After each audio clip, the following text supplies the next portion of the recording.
Salut, c'est la fin, on se retrouve pour une nouvelle vidéo Lego aujourd'hui.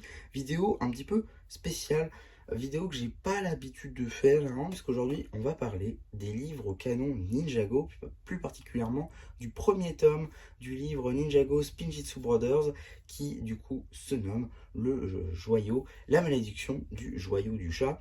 Donc effectivement c'est le premier tome de Spinjitzu Brothers qui est sorti à peu près partout dans le monde en 2021, si je dis pas de bêtises, mais nous en France, on l'a eu qu'en 2024, fin octobre, si je dis pas de bêtises, 2024 ou début novembre, je sais plus en tout cas.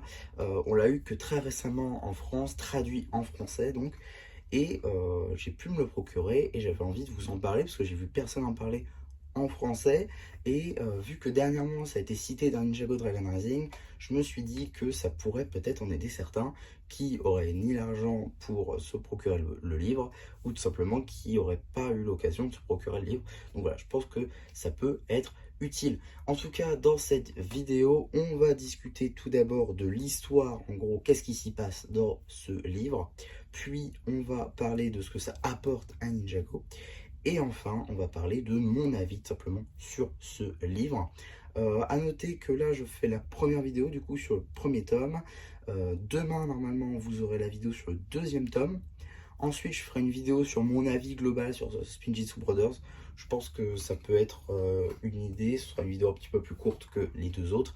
Et après, je vous sortirai la vidéo sur eh bien, les quêtes au pouvoir disparu tout simplement. Donc c'est les ninjas après la saison 16 qui ont perdu leur pouvoir suite à la victoire contre Overlord. Mais bon, on en parlera dans quelques jours. Pour l'instant, on va parler du premier tome de Spinjitzu Brothers. Alors qu'est-ce qui s'y passe tout simplement dans ce premier tome?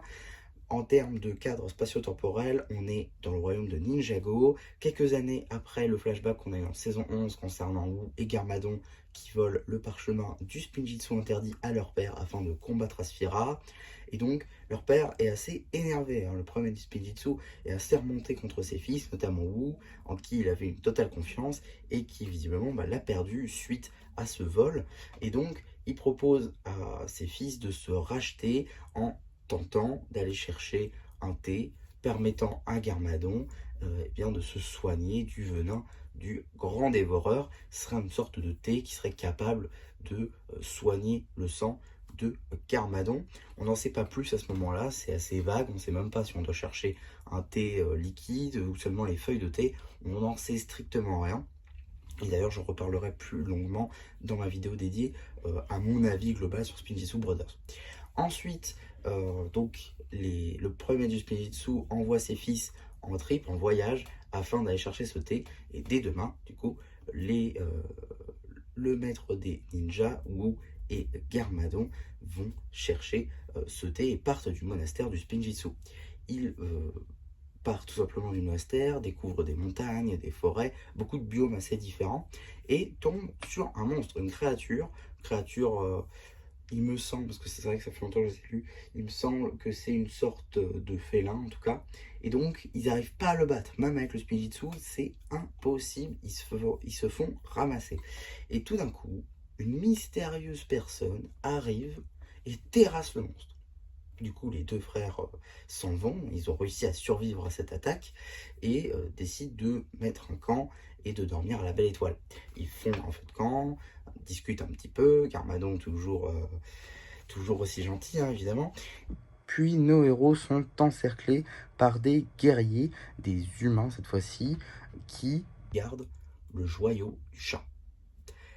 Il y a une petite, pourquoi pas, je sais pas, il y a une petite histoire, une petite légende qui dit que ce joyau permettrait d'obtenir, de faire des vœux, de faire tout ce qu'on voudrait. En gros, ça permettrait de faire des vœux et donc d'obtenir tout ce qu'on souhaiterait avec ce joyau, tout simplement. Et donc, il re-rencontre après la mystérieuse personne et il se trouve que cette mystérieuse personne, eh bien, ce n'est pas une humaine, c'est un chat. Un chat humanoïde, comme on pourrait le retrouver par exemple dans Chima, sauf que on le sait, elle ne vient pas de Chima, ça a été officialisé un petit peu après, vous verrez. Ou si vous connaissez déjà l'histoire, vous savez déjà. Et donc, il la rencontre et lui demande comment est-ce qu'elle a fait pour terrasser la créature. Et elle lui dit, je veux bien vous enseigner ma technique de combat, mais en échange, il faut me ramener le joyau.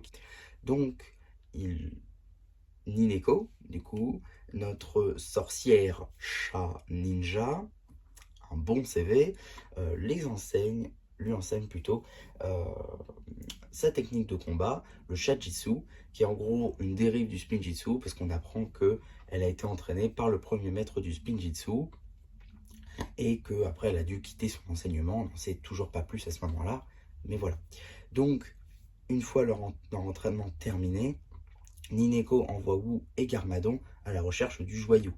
Une fois qu'ils sont sur une barque dans l'eau en direction de notre arbre à chat à taille humaine, eh bien, ils rencontrent un guerrier qui est censé garder le joyau et leur dit que si vous venez de la part de Nineko, vous vous êtes fait rouler dans la farine tout simplement parce que eh bien, Nineko, c'est la méchante dans l'histoire. Et donc, elle lui raconte tout. Garmadon ne la croit pas du tout, cette histoire, et donc décide de revoir Nineko pour des réponses. Wu décide de rester avec les guerriers protecteurs afin de garder le joyau et pour être sûr qu'il n'y aura pas de problème. Garmadon se fait envoûter par notre sorcière chat ninja, toujours un CV aussi énorme, et du coup on comprend pourquoi est-ce qu'elle fait ça. On comprend qu'en fait Nineko a été accusée de vol par le premier maître du Spinjitzu, et donc elle a été virée du monastère et elle cherche à se venger du premier du Spinjitzu. C'est pour ça qu'elle a fait une dérive de sa technique de combat et qu'elle cherche à avoir l'immortalité grâce au joyau du chat. Et donc, un combat se fait, Nineko invoque les guerriers de Félix, qui sont en gros un petit peu comme elle, des guerriers chats, sauf que là ils sont ramenés à la vie avec de la boue, en fait, ils sont faits de boue. Donc voilà, c'est pendant une tempête, avec de la pluie, du vent, etc. Donc ils sont ramenés à la vie en sous forme de boue, et Wu combat à Garmadon qui est toujours envoûté d'ailleurs. Donc voilà, c'est un combat plutôt intéressant. Et à la fin, Wu arrive à tout simplement faire tomber Nineko. Tous ses sorts se suppriment et Garmadon revient à ses esprits. Les guerriers de Félix disparaissent et Nineko est tombé dans un ravin. Quelques jours après, les guerriers protecteurs décident d'aller dans le ravin pour voir s'il n'y aurait pas un cadavre de Nineko. Ils n'ont rien trouvé. Et comme toujours, quand il n'y a pas de cadavre, c'est que le personnage va revenir un jour ou l'autre. Donc, plusieurs jours après ça, il décide de rester à l'arbre à chat afin de pouvoir se nourrir et dormir dans des situations convenables. Et c'est la fin de cette histoire. Donc, pour un premier tome, en vrai, je trouve c'est cool. C'est une histoire qui se lisait bien. Et surtout, si vous comptez passer le pas, c'est-à-dire acheter le livre et le lire de votre côté, ne vous dites pas un chapitre par jour. Vous n'allez pas le tenir. Vous allez faire 4 chapitres par jour. C'est franchement addictif quasi. J'ai dû passer 1 heure ou deux à chaque fois avant de dormir à lire 4-5 chapitres à chaque fois. C'était franchement super cool. Ça va super vite. Et surtout, il y a plein de choses, il y a plein de références à Ninjago. Et depuis que ça a été cité dans Dragon Rising, ça devient d'autant plus intéressant parce que, comme je vous l'ai dit tout à l'heure, Nineko, on le sait, elle n'est pas morte. C'est un chat, du coup, malédiction, parce que ça, c'est vrai que je ne l'ai pas dit, mais elle s'est transformée en chat par un sort afin de pouvoir mieux accéder au joyau. Ça n'a pas marché, mais du coup elle a récupéré les 9 vies, la 9 vies d'un chat. Donc elle a déjà utilisé quelques-unes, à ce qui paraît, selon les guerriers, et donc il devrait lui en rester 5 ou 6. Donc elle en a utilisé une de plus, donc ça fait 5, 4-5. Donc potentiellement ça veut dire que Nineko pourrait revenir dans le futur de Ninjago Dragon Rising. Donc ça peut être assez intéressant de connaître un peu son origin story si vous voulez peut-être comprendre l'avenir de Ninjago Dragon Rising potentiellement. Donc voilà un petit peu ce qui est amené, on va dire, peut-être le joyau aussi. Je pense pas qu'on le reverra très honnêtement, le joyau du chat, parce que je pense que c'est un peu, on va dire, un artefact pour une histoire et non pas pour un univers. Je sais pas si vous voyez ce que je veux dire. En tout cas, je pense pas qu'on reverra le joyau. Néanmoins, c'est quand même un artefact de Ninjago, donc c'est intéressant de le connaître. En tout cas, voilà ce que ça apporte à Ninjago.